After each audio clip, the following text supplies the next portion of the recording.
The Two Guys, One Shaker Cup podcast, hosted by Joshua Shaw and Ryan Buckeye. Testing, Josh. Are we on? Is this thing on? We are, yeah. We are on. So that's good. Here we are. We're back for another episode, Two Guys, One Shaker Cup. I just want to start the podcast different, man. It seems like every week I'm like, hey, what's up, guys? And then I do the traditional, and if Dan Ryan at Ghost are listening to this ever, they're probably making fun of me. So I switched it up a little bit. Josh, would you consider yourself somebody who's gullible? No. Like if I told you the sky is orange, you wouldn't believe me? No. Do you know people in your life though that? Oh yeah, I would say the vast majority of people are like that. I think that it's funny because I work so closely a lot of times with marketing and branding elements, but because of that reason, I think that I also have the flip side of being super critical of any information that's put out there because of just knowing and being in those rooms and hearing the cadence of conversation. You go, maybe I should stop and actually digest a little bit more and see how this works within the framework of my own thinking. Yeah, what you're trying to say to me and to everybody listening is you have the ability to think for yourself. Yeah, I'd like to think I can. I don't know if people do anymore. No, it's unfortunate. I don't want to bring up specific. Obviously 2020 has been one of those years that's pretty fucked up here. I think yes, we got an F-bomb on the podcast. That doesn't happen often.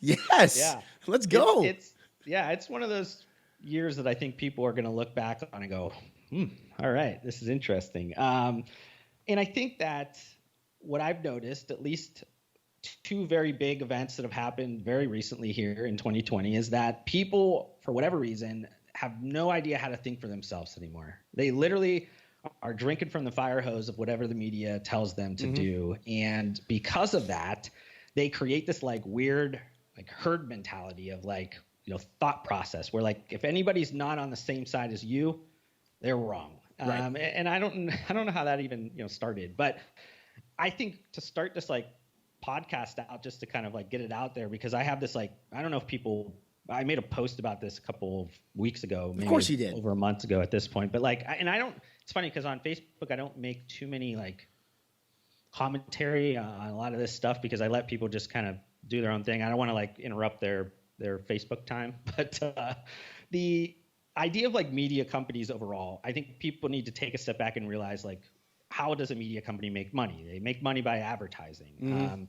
And for the longest time, say you're in the 1980s or 70s, if you wanted to sell any advertising, it was very easy for you to sell advertising because you were the one reporting the news. If you were a news organization or whatever, because most of the time these are media companies that are also fueled by news organizations, and you have them breaking news. They're the ones breaking news because we didn't have Twitter, we didn't have Facebook, we didn't have Instagram, we didn't have people on the street that actually had the ability to broadcast things from their phone. Right. And because of that, it was very easy for them to just report the facts in a very central way. They might have their leaning ways one way or another, but for a lot of times it was very much central. We report the news, and then they could sell a bunch of advertising because it was easy. The attention was on you're breaking the news. But today, if you think about it, if you go on CNN or you go on MSNBC or you go on Fox News or you go on any of these organizations, they aren't breaking the news, they're repackaging the news. Correct. They're taking news that's being put out there by sometimes Twitter, independent news reporters, things like that. They're taking that and they're repackaging it in a way that's towards a certain interest group, towards a certain area. So if it's Republican, is it Democratic, is it this, that, whatever they're trying to do, and they repackage it in a way that then they can go out and say, hey, Procter & Gamble, you want to reach these people, right? Well, we have the ear of the people that are like this. Yeah. Now sell this ad, put it this way, you're creative this way, make sure the messaging's this way, whatever. And that's how they do it. And that's the same way that Facebook and Twitter and everybody else sells ads. It's all around, taking segments of the customers, taking their interest levels, their psychographic makeups, and basically serving them certain messages in those ways. But for whatever reason, I think people forget that, and they just take it for face value. Whatever somebody tells them on the media or whatever somebody shares, it must be true, right? Because it's on the internet or it's on TV, right? Gotta be. As a marketer, I love it. I love that people buy into everything they hear on TV. Sorry, hear on the radio, watch on TV, because that makes my job easy. Because if I tell them something right, wrong, or indifferent, they're going to believe it. Now, I'm obviously saying that being a little sarcastic, but honestly, I do love it as a marketer, because people still are manipulated, are intrigued, are moved to do something based on the messaging that they've seen or heard, which is, the media is no different than marketing, to your point. Like, literally a perfect example of this. After the protests in Minneapolis for what happened, there was an ad from a news story from USA Today saying cases of COVID-19 increased dramatically over the last 2 days, and they used a photo of the riots. Well, anybody who can think for themselves and do some research knows it takes at least 2 weeks for the COVID symptoms and for it to basically show up in the system. But what USA Today did was associate the protests with an increased rise in the number of COVID cases. Clickbait 101, like 100%. So like that right there is just like hashtag fake news, right? That we complain about, but it gets people to click. Those ads are then served to the people in which that ad is best suited for, and USA Today makes money. You know who's a mastermind at this is Mark Lobeiner doing clickbait. Like, I mean, I love Mark, but I mean, he clickbaits the hell out of his YouTube channel, and the reason, and he gets so many views and listens because he does put out really good content, but there are a lot of people who just click on that video because of the image that he uses or the title he uses. He gets it. You know, he's not doing anything that nobody else wouldn't do. He wants to get more views of his video so he can then in turn sell more product through Tiger Fitness or MTS Nutrition. There's nothing wrong with it. Like, you just need to have the ability to think for yourself and look at that and say, do I actually think this is true? Because if it's not, then you can move on. But it really is like your headlines, your messaging, your imagery, all can influence people to do something, and they are going to do whatever it is that they can do, and me included, being a marketer, to get you to click, to get you to tune in, to get you to consume whatever type of information that I want to put out there for you. Yeah, I mean, I think any of and all that, if it makes you feel a certain way, like that's what they're trying to do. Because if they can drive, be that fear or hysteria or whatever, like they're creating chaos, but they also are actually able to monetize it. Because anytime when that happens, somebody's benefiting from it. Mm-hmm. Be that, it's usually the gatekeepers, the people behind the gates that understand, like, if I do this, I pull this lever, where is there going to be an opportunity for me? Because they're pulling the strings there. So I think that a lot of times what I end up doing is like, when I see anything, I start to go through this process in my head of like, why is it being presented in this way? Who is benefiting from this? Like, I start going through these questions in my head because I start to then realize, like, why is this why is this actually here? Why is this something that is a real thing? Because if it is, then I understand how I need to kind of process it in my own kind of thought, I guess like my framework, my way of thinking. But for whatever reason, I don't know, like if people are doing that, and that, to your case, like even in business and marketing, like when you see some crazy claim or you see some fancy jingle or some funny this, that, or whatever, like, are you actually taking it and going like, why are they doing this? Who's benefiting from this? Like, are you asking those questions? Because if you're not, you're pretty much probably going to be the one that's getting taken advantage of because somebody is manipulating your emotions. Right. And as a marketer, obviously that's like a lot of times what you're trying to create. But as a consumer, and we're talking more like not necessarily from a consumerism standpoint, but just like consuming attention or giving your attention and consuming any type of information or media, like your attention is worth way more than the US dollar, any currency, anything like that. Like your attention is the most important thing that you own. And I think that people need to realize how important that is. You can give your attention to anything right now. I'd beg to say that half of us don't even own our own attention, Josh, at this point. Yeah. Yeah, and it's like unfortunate because you get fed all this stuff and you're like they're trying to distract you from like what you should be doing yourself. Like maybe I've actually made a comment on this podcast. We were talking about COVID a few times, and I said something around like if I didn't have the media, I wouldn't know anything different was going around me because I literally I know how to control my attention. I know how to like focus in on what's most important, my goals, my what am I doing daily to achieve more in my life? Like I can control those elements. That's where I'm going to focus my attention on. It just so happens that everybody else was focusing on what the media was trying to get them to focus on. So then all of a sudden they're distracted from what they should be doing. They should be trying to advance their lives. Why do you want to be informed about all this stuff that's like distracting you? You should just like close it off. I think the biggest thing that and I'm going to give a little bit of credit back to the American people. I'm not going to say you're as dumb as what we're saying, but I'm saying this, like, a lot of times what we believe on TV or here is on topics in which we don't have much experience in, or topics in which we are unfamiliar with. But then it's our job as people to then familiarize ourselves with that if we are invested in it. But what happens is we don't know much about what's going on. We watch something, we believe it to be true, and then we regurgitate that information to others and start influencing others based on the messaging we just heard. Okay, that's just like, it's basically like, they used to send chain letters back in the day. Like, that was a thing. Like, it's a chain letter of information, and at some point somebody's going to take the information in which you had just said, and then that gets changed. Like, it's the classic game back in like middle school or elementary school where you'd say something to the person next to you, and then by the time it got to the person all the way back to you, it was a completely different message. That happens all the time. So I guess, like, in our industry, what I'm trying to say is, like, I mean, yes, if you in sports nutrition, how this relates is, like, people still need marketing to help them make a decision, because, quite frankly, fitness and nutrition is not an easy topic to comprehend and understand. Like, it can be, I always say, like, don't overcomplicate it, keep it simple. But it's still hard to keep it simple sometimes, because you go to the internet and there's a million different theories on weight loss and weight gain and what dietary supplements you should take for this and how much of that you should take. The problem with all this misinformation is you don't know who or what to believe, so therefore you determine one source of information being an expert, being me, for instance, right? And then you believe everything that I say. And I tell people all the time, whatever I say, do your due diligence and fact check me. Go check it out yourself. Because if I'm wrong, I want to be the first person to admit that I was wrong, and I want to be right on everything that I say. But I'm okay admitting that I'm wrong. The problem, I mean, we do have these fact checkers. I mean, even more so now, like, you see Facebook has like a software program that'll like block posts now if apparently it gets fact checked and it's not true. I don't know how that technology works, but I also know that it's been blocking posts in which there has been factual information posted. So, like, even something that's supposed to prevent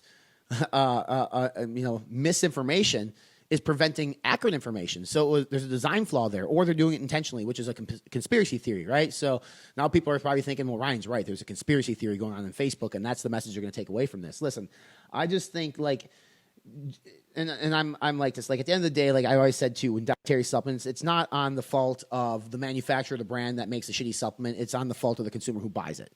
If it's an underdosed or just a really weak supplement, the responsibility should always lie on us as consumers. But we are, in large, too fucking lazy, there's my F word, Josh, to do the stuff ourselves. We just want to be told what to do, and we're like sheep. We're literally like sheep, you know? Like, okay, you want me to do this? Perfect, I will do this. Which cliff do you want me to jump off of? Awesome, I'm on it. Like, you need to think for yourself. Like, it's, I don't know what happened at what point in society in which we just stop thinking for ourselves. I honestly think it's when we started getting automatic toilets. I believe it is. When the minute we had to stop flushing our own poop down the toilet was the minute we decided we no longer need to think for ourselves. I'm not kidding. You walk into a grocery store, the door opens, you take a piss, the thing flushes. We have vacuums. I had one. That vacuums your house for you, Josh. We don't have to do much stuff for ourselves anymore. We have people that do it for us, and it's called the media. Yeah, it's, going back to like the different programs and stuff on social media. It's funny because when that argument started coming up, I think because the way that it was presented with, and this is a good case of manipulation, but it's like, because it came from Trump being upset, everybody took the counter argument to whatever Trump was saying. But it was a bigger question of like free speech and things like, you should be able to, like, why should a social media company that is essentially like a utility at this point, like, why should it be manipulating or like throttling what information's on there? Like, it should just be putting what is, it should be free speech, it should be whatever it is. And I think that when you start to get in this point of like what's actually factual or not, you then put inherent biases in there, because there's not any one right or wrong in America on anything, because each person's going to take that into their own lives, like just because, like, and that's what always gets me today is around like any of these things that are trending topics that are going on, these like things like cancel culture, like where they're trying to cancel all these things, like you're gonna cancel what's the Paw Patrol or you can't cancel Paw Patrol or like all these things. They want to cancel all of it because they're bad or they do. It's like, for whatever reason, people have forgotten that you don't throw the baby out with the bathwater. Just because the bathwater is dirty, you don't just throw the baby out with it.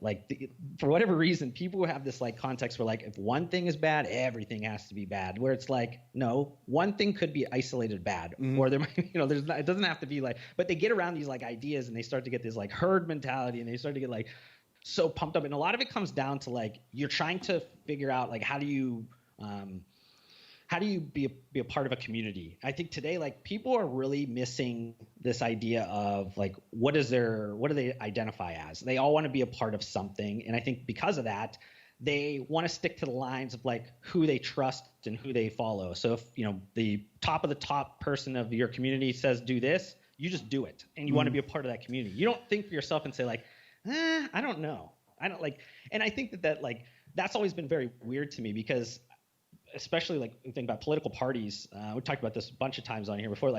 As a libertarian, that means there's things on both sides of the fence that I like. Mm-hmm. There's certain Republican theories that I love. There's certain Democratic but I think for myself in the sense of I honestly stick to make your own damn decisions. I don't want to restrict yours. You don't restrict mine. Let's just let's do what's best for each other and what's best for ourselves, and let's move on. Let's not always just think because we are an elephant or a donkey, we have to subscribe to this idea because our masters told us to do this. No, think for yourself. Your own master is you. Who do you think you're the master of your own brain. Right. You'd like to think so. Do what you think is best. Don't think about what somebody's trying to broadcast to you, because those masters are the ones trying to keep you down for a reason. Yeah. And that's because they've had the power for so long and they don't want to give it up. There's a reason why there's a bunch of old white guys that rule this country, because they're going to keep you down as much as possible. So why subscribe to what they're trying to tell you to do? Why, if you're not an old white guy, why are you doing what they're doing? You live in a state, Josh, where I think a while ago, maybe it was 10 years ago, 15 years ago, where there was, I don't know, a bunch of people inside of a home. They all drank this Kool-Aid and they never woke up. It's called a cult. And I'm not trying to make a joke of it, but that's the definition of unable to think for yourselves. At what point do you realize you shouldn't be drinking that cup? Is that what you want? No. I mean, or it's and then the other thing I think of is the old child's tale. It's where the was it the sheep cried wolf, right? Is that where he said, wolf's coming, and then everybody respond to it, and then eventually was nah, they're lying, and then the sheep got ate by the wolf. It's kind of like the media too, right? It's gotten to the point where we believe it, now we don't know what to believe. More, and case in point, something that happened this year is when Kobe Bryant died back in January. I didn't believe it. I was no way, because these hoax deaths happen all the time, and at this point, so we had issues where people. I was in Miami at the time, nobody really believed it. We just thought it was kind of a joke, and it ended up being true. That's sad. It's a sad state of affairs when you can't believe something as big as that from happening. But that's where you need the ability to think for yourself and pull your phone out. But even Google's scary, man. I mean, Google is a scary, scary place. So it's what do you do? And I think, and this is even worse, man. I'm from, and I think you are too. We're from small towns. I'm from small town Wisconsin, 4,000 people. How many people are in your hometown in Ohio? I mean, I guess if you count the metro city, it's actually a lot bigger, 500,000. So it's actually, is that big? Okay, so so I can't. But for us, from a small town, and small town mindset is they believe everything they hear, because they hear something and they spread it, and by the next day, everybody has a variation of that story, and it's probably all not true. But it's amazing how quickly people find things out in a small town, whether it be true or untrue, and they believe it because it's the ability to think for yourself is just non-existent. It's absolutely insane, which is why a lot of these. In our field, there are a lot of these brands who are super successful, Herbalife, for instance, right? It's used by a ton of people. There are shops who sell it, but they are preying off of people who cannot think for themselves. They literally, and I don't think it's the same anymore, but we've all probably seen the videos. They would drive around with a cassette tape or a CD in their center console of their radio, and it would speak to them how to sell the product to others, right? It would tell them approach your friends and family, and this is what you need to tell them because they can't think for themselves. Basically, that's what it was. They knew that people couldn't think for themselves and that they could be easily manipulated by friends or family members, that this could then blossom and blow up the brand, which is now still, I believe, the largest quote-unquote sports nutrition brand on the planet, and they're still using the same model today because people have not changed.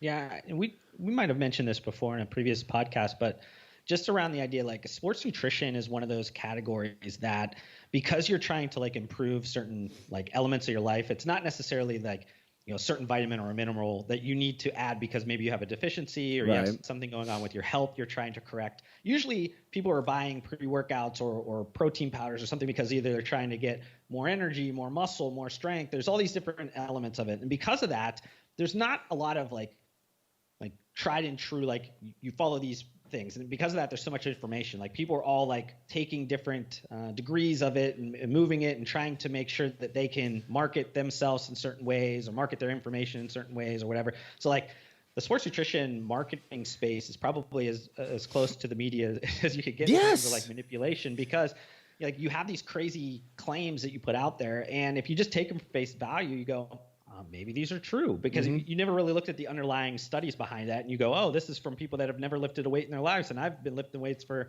15 years. Like, I'm not going to get the 30% on my bench press. Like, I'm not going to, because you didn't take the time to like look through whatever. They just pulled the claim off of the study. And you're like, well, I take it for face value and I'm good to go because I want to gain 30% on my bench or whatever.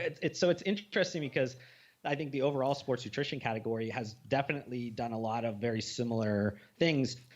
I think that regardless of more information being in the system of like today, like, we talked about, you should be able to know what you're buying. And if you get taken advantage of, it's kind of on you. But there is still like, there's so much information. It's like, what do you believe? What do you not believe? What, whatever it is. And I think that it's, to your earlier point, it's a marketer's dream. Unfortunately, I think it's just like the time that consumers take to make decisions today are not as much as they should. They don't take the time to actually flesh out information properly. And like you said, I mean, it's kind of on them a lot of times because they could. It's not like we're in the information super age. It's there. You just have to look for it. Let me put this in perspective for people listening. I have a platform called Fitness Informant. Basically, I'm a fact checker. I look at what these claims are and what these brands in our space are doing in terms of marketing. Like I'm like I use my marketing degree and expertise to like pick apart what they're doing within their marketing to try to persuade a consumer to buy something. I walked away from a job that paid me $115,000 a year. That's a lot of fucking money to do Fitness Informant full time. And the reason why I'm saying that is there's opportunity in this space to set the record straight, meaning that there are a lot of brands out there who know how gullible we are as consumers, especially in this space, who know how to take advantage of consumers, have been doing it a long time. Listen, I don't fault them for it. That's their job. They need to sell products, so they're going to pull every claim out of the book that they possibly can get by with legally, vein splitting pumps and explosive energy and, guaranteed to cure ED or whatever it might be, and people are going to believe it and buy into whatever that product's going to be. And then here I come along saying, nah, you know what? Actually, that's bullshit. #fake news. I'm the software program, and it's allowed me to have a full-time job doing it and provide a really good living, but like that's how much it happens in this space. And I've been doing this 3.5 years, man. And there are still people who send me messages and will send me a label saying, what do you think of this label? My job is to try to train you, to educate you, to inform you, to do that research for yourself. Like, I get it. I'm here to help you. But my goal is like, when we start thinking and talking about these things, that it starts lighting off a light in your head thinking, okay, maybe I should start looking into these things a little more. But again, our laziness takes over and we look for that automatic toilet flusher, Josh. And that's me. I'm the automatic toilet flusher. I'm the one that they turn to do it. And I'm not frustrated by it. I just wish people would take accountability and responsibility and do a little bit of research themselves, because I provide all the tools through Fitness Informant. I have an encyclopedia of ingredients. There's plenty of articles, but they don't take time because they don't want to read it, and their attention spans are just small, and they come to me via DM saying, what do you think? I just don't answer them anymore. I respond back and say, you tell me what you think, because at some point we have to learn to think for ourselves again. And that's why what's cool is, like, we've talked about successful people versus unsuccessful people. You will not find a single successful person on the planet that doesn't have the ability to think for themselves, really, unless they tripped into success somehow. But if you can't think for yourself, good luck being an entrepreneur. You're fucked. There's no way you're going to be able to run a business. Yeah. And we're probably people are saying we're being probably extremely hard on the consumer. That's mostly because we're saying, like, you need to understand the game that's getting played around you. And because if you can understand the game, then you know how to react to that game, because the game's not going to change. Like, it doesn't matter, like, whatever, like, it's not going to fundamentally change, because there's always going to be somebody that's wanting power, that wants to be the gatekeeper, that wants to control everything. And because of that, the game is always going to be there. So like you have to be able to think against that game. We've talked on other podcasts around like there are fundamental, like responsible things that companies, corporations, powerful people should be doing to act appropriately, because we would like that power and all that stuff to be limited as much as possible. But I think like in this case, like we are talking about how you should be responding as a consumer, because that is ultimately going to be your biggest defense against anything, is like, do you actually understand how to control your attention, your mind? How do you think for yourself? How do you actually process information? Like, don't just read a headline that your buddy posted on Facebook and then go and tell 12 people about what you just read, and it's not even what actually was in the article or whatever. You didn't take the time. If you didn't actually consume the content and actually understand it and actually be able to apply it the right way, you shouldn't be out there just like creating all this noise, because that's what's driving all this. Like social has been able to drive all this, and it's hard for us to be hard on like the businesses and stuff, because like they're just taking advantage of consumers that aren't responding the right way. So we're trying to attack the consumers, because we're trying to tell them like, think differently, be like, act for yourself, be your own boss. Like, don't be thinking like everything is just being fed to you that's correct, because it's not. It's probably more not correct than it is correct. Yeah, if you don't like being taken advantage of, then stop being fucking taken advantage of. It's pretty simple.